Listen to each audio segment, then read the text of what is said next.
Ebadde ndulu ey'oluleekereke okukuba emizira wamu n'okucacyanca abantu b'e Butambala we babadde balaba emmotoka ebadde ereese omukulu Honorable Muwanga Kivumbi sokolabe wano.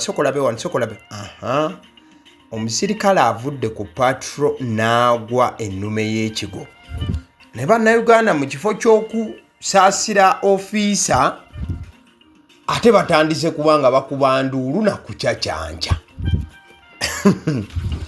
Kale tuveeyo eyo. So enduulu ebadde ya lulekereke nga baaniriza Honorable Muwanga Kivumbi buleeteddwa olunaku olwaleero era nga abawagizi babadde bangi nnyo.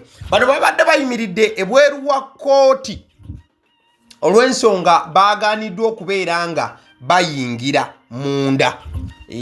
Security ebadde egamba nti oba aba security badde bagamba nti olw'ensonga z'ebyokwerinda badde tebasobola kukkiriza bawagizi ba Honorable Muwanga Kivumbi bonna kubeera nga bayingira wali munda mu Butambala Chief Magistrates Court olunaku olwaleero olwokubiri ng'ennaku z'omwezi 17 February omwaka 2026. Njagala okutegeeza nti wendikodingidde emboozi eno nga Honorable Muwanga Kivumbi yakaleetebwa wabula ojja kujjukira nti tali yekka, ali n'abantu abalala 24 bwe babagatta ku musango oba ku misango egy'enjawulo muli okubeera nti kyoyinza okuyita alleged human rights violations nga bagamba nti emisango gyekuusa ne kukukola obutujju. So olunaku olwaleero Honorable akomezeddwawo. Ndabyeko abakulu ab'enjawulo okuva mu kibiina ki NUP abatonotono ababadde bakatuukawo nga bw'osobola okulengera omukulu oli Oshabe then n'abalala babadde batuuse. Njagala okutegeeza nti security mutaayi wange eri tight nnyo era bamuleetedde mu bukuumi obw'ekika ekyawaggulu. Awo ebifaananyi ebimu byendi mu kulaga mukwano gwange bye bifaananyi ebibadde munda mu Kooti nga bannansi bwe bazze okubeerawo era abafunye omukisa okukkirizibwa okuyingira munda. Wabula ebweru abasajja babadde bakutte emigemerawala era nga nkugambye security ekyali waggulu. So Honorable Muwanga Kivumbi ekimulese olunaku olwaleero kwongera kubeera nti wabaawo okuwuliriza ku misango gino, in fact n'okulaba oba wasobola okubaawo embeera y'okusaba okweyimirirwa bwe kiba nga ddala kisoboka. Wabula okimanyi mulungi nti gino gye bayita emisango egya naggomola giba n'obukwakulizo. Kansooke nkulage ku bannamateeka ba Honorable Muwanga Kivumbi nga batuuka olunaku olwaleero.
Ale, ndabeko Honorable Medad Segona atuuse olunaku olwaleero, ne ndabako Elias Lukwago naye abadde atuuse okubeera nti babeerawo ku lwa munnaabwe Honorable Muwanga Kivumbi olunaku olwaleero. Mukadde ke kamu ku Kooti awo abatabaddeewo akankulage ekifaananyi kino. Emmotoka eyo gy'olengera yeeyongerayo mukwano gwange, gy'olengera eya Black Toyota Harrier ebaddemu omukulu Magala oba amanyiddwa nga Haji Sulaiman Magala.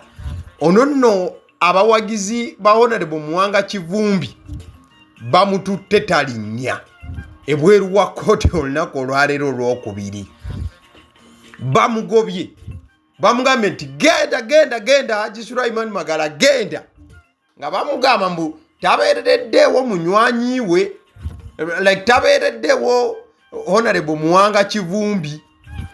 Kane bamugamba nti nedda ssebo vaawo, era omukulu kwe kulinnya ne yeeyongerayo. Kale ewa tuvuddeyo olunaku olwaleero njagala okimanyi nti NUP eri bize nnyo ekigenze ewala. NUP olunaku olwaleero eri bize nnyo naddala mu makooti. Ekifaananyi kyolaba kya mukyala Deputy President wa NUP, omukyala Mama Lina Zedriga. Ono nno basoose kubeera nga bamuteeka ku Zoom mu kooti, tebamuleese mu buliwo, basoose muteeka ku Zoom. Kati bamutadde ku Zoom wabadde wakavuyo kangi. Yes, wabadde kumuteeka ku Zoom bantegeeza nti abadde ali mu kkomera nga gye bamuwozesereza wabula live mu kooti. Kati gye bikkidde ng'omulamuzi nga lawyer wa Mama Lina Zedriga akoze buli kisoboka n'awakanya kino. Sooka owulirize wano.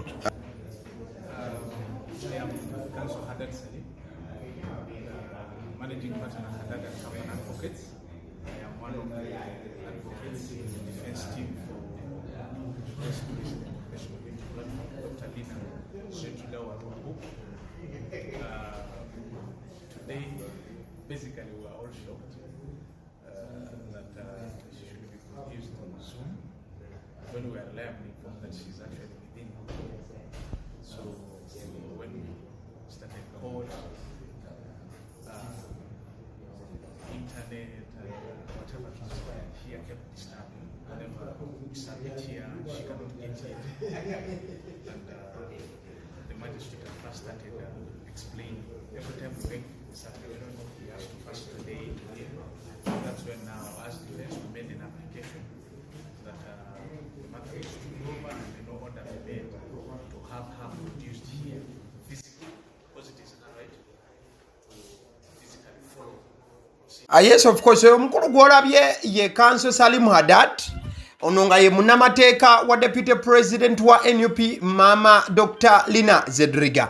Ono bwe batadde client we ku ka TV mu kooti nga kwawozesebwa, avuddeyo n'agamba omulamuzi nti nedda ssebo kino tekijja kukola olw'ensonga aka video internet mbi, evidiyo ekutukakutuka, kyandibadde kikulu Mama Dr. Lina Zedriga n'aleetebwa buleetebwa mu kooti. Era gye bikidde nga omulamuzi Augustine Alule Koma, Gulu Chief Magistrate, akkiriza okusaba kwa munnamateeka Council Salim, wabula bagabe bagenda muleeta ssaawa 7 ez'emisana leero, wabula wendi codingidde emboozi eno nga ziri ssaawa 6:30.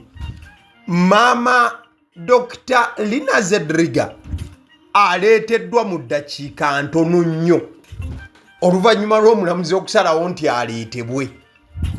Kati bannyine beebuuza kibadde ki ekyamuleetedde okubeera nti bamuteeka buteesi ku Zoom mu kusooka, kubanga omulamuzi Augustine Alule Koma ow'ekitiibwa agambye nti leka Mama Dr. Lina Zedriga ajje ku ssaawa 7, wabula wamaze okuba nti awa ensala ye oba okukkiriza Dr. Lina Zedriga aleetebwe, wayise eddakiika ntono nnyo nga Mama Dr. Lina Zedriga bamuleese.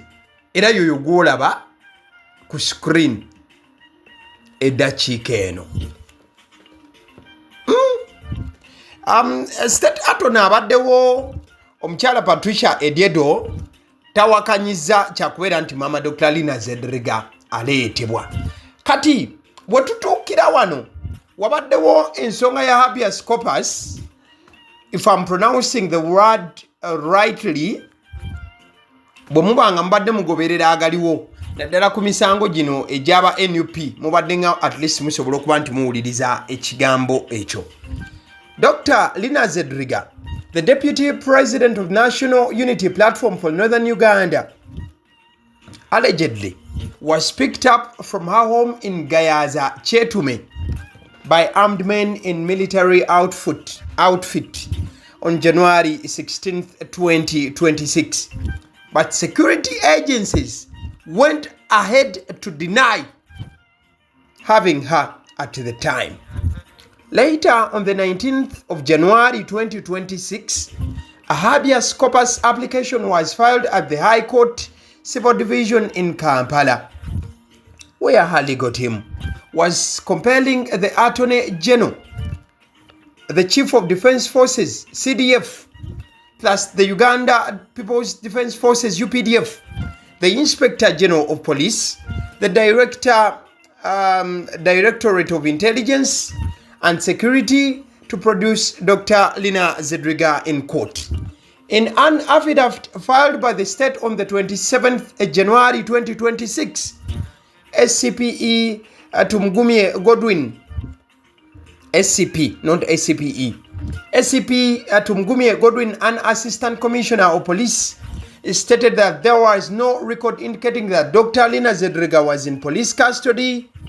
He further stated that police investigations at the time had not yielded much at the time of swearing in the affidavit or swearing the affidavit. In a twist of events, Dr. Lina Zedriga was arraigned at Gulu Magistrates Court on the 6th of February 2026. Definitely without the knowledge of her lawyers.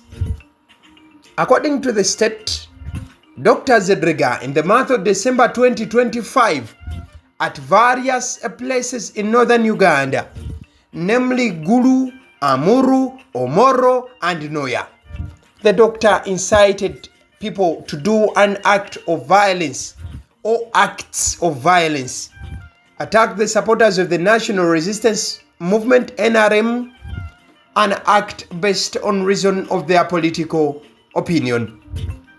She was sent on remand until today, 17th February, where the magistrate has ordered that she is produced at 1 p.m. today, and she is expected to return to court for further mention of the case. Already I've told you she has been produced, but in the first place she was being tried using Zoom. I know you people know what Zoom is. Ababeera ku mitimbagano gino. So yensonga ya Dr. Lina Zedriga eri mikwano gyange ab'olunyanyimbe. Kale mukadde kamu awe tuba tuvuddeyo nkugambye NUP olunaku olwaleero erumazeeko ng'eri bize ekitenkanika. Ku screen eddakiika eno omukulu gw'olaba y'omu ku bakulira akakiiko k'ebyokulonda wali mu kibiina ki NUP, the National Unity Platform Electoral Management Committee, EMC Commissioner, era nga yakwasaganya n'ensonga ku lwa Buganda, ate nga Lord Councillor omulonde owa Nakawa 1 omukulu Honorable John Mary Sebuufu, olunaku olwaleero we tulutuukiddemu ono abadde asuubirwa okuleetebwa mu Kooti. Olunaku olwaleero Nakawa, era nga embeera yonna ebadde erindiriddwa akadde kamaze still ne katuuka. John Mary Sebuufu ng'alina okuleetebwa, wabula ebintu gye bikkidde si birungi n'akamu eri John Mary Sebuufu. Abasajja bamusindise ku alimanda paka ng'ennaku z'omwezi 3 March. Katusooke tulabe looya wano ng'atunyonnyola ensonga mu line ey'amateeka. Kooti Nakawa, omusango gwa John Mary Sebuufu era omusango badde kujja for bail application ne state of kubuulira batuuse bamukulu okunoonyereza kwabwe. Bategeezezza kooti nti ffe twabadde ready okukola bail application, nti state n'agamba nti yabadde talina police file, kitegeeza nti naye atabadde ready okubaako kyagamba kooti ekitegeeza okunoonyereza kutuuseewa oba okuddamu bail application bwe tuba tukikoze. Nti emitendera gyonna n'egyokozesa economic system twagikoze kusaidia yaffe nekiteekayo buli kimu. But shockingly ne batugamba mbu yo system ya kooti esobola kulaba documents nawe tuzitaddeyo, n'olw'ensonga eyo tebasobola kugenda mu maaso nakubuulira bail application.